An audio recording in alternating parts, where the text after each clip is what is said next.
దుర్జనుల సఖ్యం అనే చందమామ కథ చెప్పుకుందాం. ఒక ఊళ్ళో ఒక సన్యాసి ఉండేవాడు. ఊరి చివర ఒక కుటీరంలో ఆయన నివసిస్తూ ఉండేవాడు. ఆయన భక్తులు కొందరు నిత్యము ఆయనకు పళ్ళు, ఫలహారాలు, భోజనము తెచ్చి సమర్పించిపోతూ ఉండేవారు. వీటితో ఆయన జీవిస్తుండేవాడు. ఒకవేళ ఏనాడైనా ఎవరూ రాకపోతే ఆ రోజు సన్యాసి పస్తుండేవాడే గాని భోజనం లేదని విచారించేవాడు కాదు. సన్యాసి అప్పుడప్పుడు ఉపవాసాలు ఉంటున్నాడని తెలిసి ఒక భక్తుడు గేదెనొక దానిని తెచ్చి సన్యాసికి ఇచ్చాడు. అది కూడా ఆ కుటీరంలోనే ఉండి సన్యాసికి పాలిస్తూ ఉండేది. సన్యాసి కుటీరంలో ఉన్న గేదెను కాజేయాలని ఒక దొంగకు ఆలోచన కలిగింది. ఇదేమంత కష్టసాధ్యమైన పని కాదు. కుటీరం ఊరి చివర ఉన్నది. దానికి పెద్ద రక్షణ ఏమీ లేదు. ఆఖరుకు తలుపుకు గొల్లెం కూడా లేదు.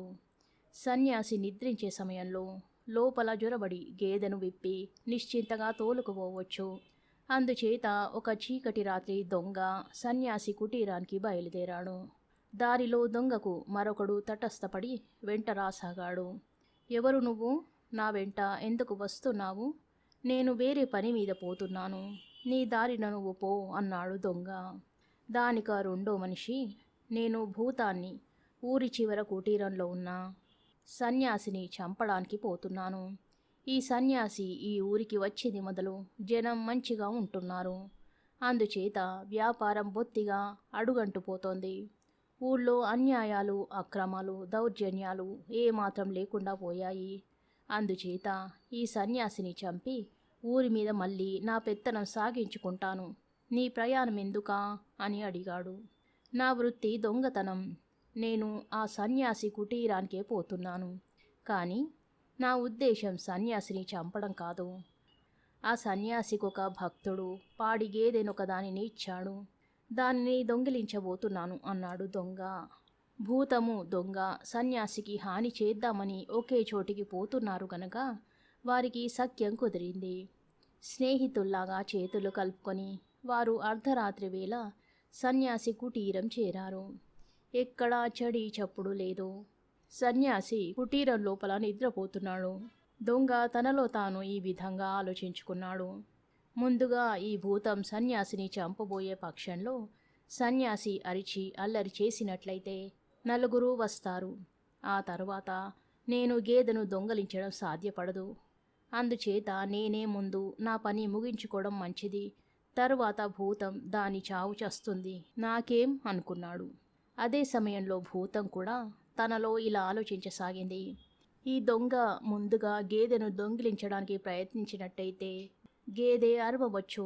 సన్యాసి లేస్తాడు, కేక వేస్తాడు, నలుగురు వస్తారు. అప్పుడు నేను సన్యాసిని హత్య చేయడం సాధ్యం కాదు. పైకి భూతం దొంగతో ఈ విధంగా అన్నది, తమ్ముడు, ముందు నేను సన్యాసిని చంపేస్తాను. ఆ తరువాత నువ్వు నిశ్చింతగా గేదెను తోలుకుపో. నిన్నడ్డేవారే ఉండరు. దానికి దొంగ, అలా కాదు అన్నా, ముందు నన్ను గుట్టు చప్పుడు కాకుండా గేదెను తోలుకుపోని తరువాత నువ్వు సన్యాసిని యథేచ్ఛగా చంపుదువు గాని నాది చాలా చిన్న పని అన్నాడు. ఇద్దరు వాదించుకోసాగారు. వాదన తగువుగా మారింది. మొదట రహస్యంగా మాట్లాడుకున్నవారు క్రమంగా గొంతు ఎత్తి నేను ముందు అంటే నేను ముందు అని అరవసాగారు. అది రాను రాను పెడబొబ్బల కిందికి మారింది. చివరకు దొంగ ఎలుగెత్తి, ఏమయ్యోయ్ సన్యాసి, ఇదిగో భూతం వచ్చింది చూడు నిన్ను చంపడానికి అని అరిచాడు. భూతం అంతకన్నా కోపంగా, ఇడుగోనయ్యోయ్ సన్యాసి దొంగ, నీ గేదెను కాజేస్తాట అన్నది. ఈ అల్లరికి సన్యాసి మాత్రమే కాక చుట్టుపక్కల ఇళ్ల వాళ్ళు కూడా కర్రలు, కత్తులు పట్టుకొని పరిగెత్తుకుంటూ వచ్చారు. వారిలో కొందరు పారిపో చూస్తున్న దొంగను పట్టుకున్నారు. ఒక భూత వైద్యుడు భూతాన్ని అక్కడే బంధించి మారణహోమం చేశాడు. దుర్జనుల మధ్య సఖ్యత ఎంతో కాలం నిలవదు. కథ సమాప్తం. తేడా అనే మరో కథ చెప్పుకుందాం.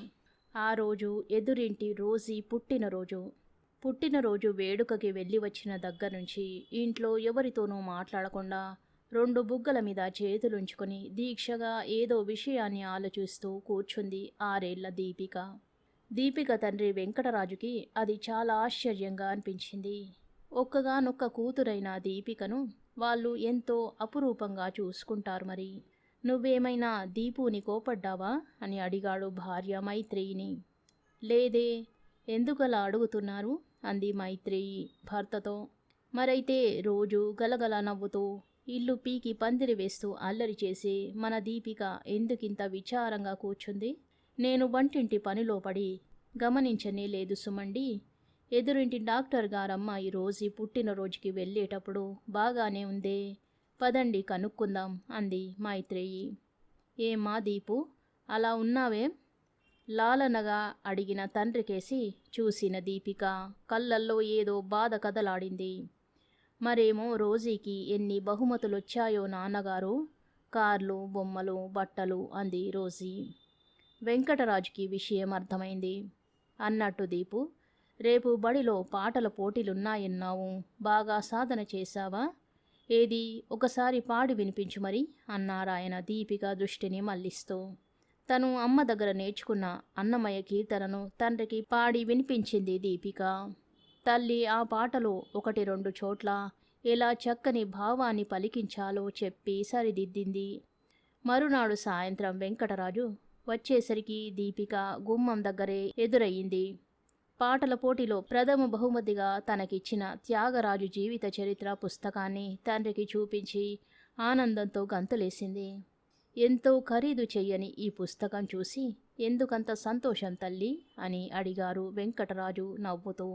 మరేమో, నాకు బహుమతి ఇస్తూ న్యాయమూర్తి గారు నేను పెద్ద అయ్యాక ఎంతో గొప్ప గాయనిని అవుతానని మెచ్చుకున్నారుగా.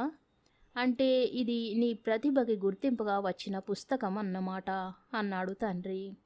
దీనిని భద్రంగా దాచుకుంటాను. ఎంత పెద్దయినా దీనిని నేను మర్చిపోలేను నాన్నగారు అంది దీపిక మెరుస్తున్న కళ్ళతో. చిన్నతనంలో పిల్లలను ప్రోత్సహించడం, వారి ప్రతిభను మెచ్చుకోవడం అనేవి వారిని ఉన్నత స్థానాలకు తీసుకువెళ్తాయని తెలిసిన వెంకటపతిరాజు కూతురి తల ప్రేమగా నిమురుతూ అన్నారు. దీపు, ఇప్పటికైనా కానుకలకి బహుమతికి తేడా తెలిసిందా? కానుకలనేవి మనకి ఇష్టమైన వారు మన మీది ప్రేమతో ఇచ్చేవి. బహుమతి మన స్వయం కృషితో మన ప్రతిభకి గుర్తింపుగా మనం సంపాదించుకునేది. 2 సంతోషం కలిగించేవే అయినా మన కష్టం లేకుండా వచ్చే వాటి కష్టపడి సాధించుకున్న బహుమతులకే ఎక్కువ విలువని నీకు అర్థమైంది కదా. దీపిక బాగా అర్థమైనట్టు తల ఊపడమే కాకుండా తనకి వచ్చిన బహుమతిని అలాగే అపురూపంగా గుండెకి హత్తుకొని చుట్టుపక్కల స్నేహితులందరికీ చూపించేందుకు సంబరంగా బయటికి పరిగెత్తింది. కథ సమాప్తం. ఈ కథా స్రవంతి మీకు నచ్చినట్టయితే లైక్ చేయండి, షేర్ చేయండి, సబ్స్క్రైబ్ చేసుకోండి. Thank you.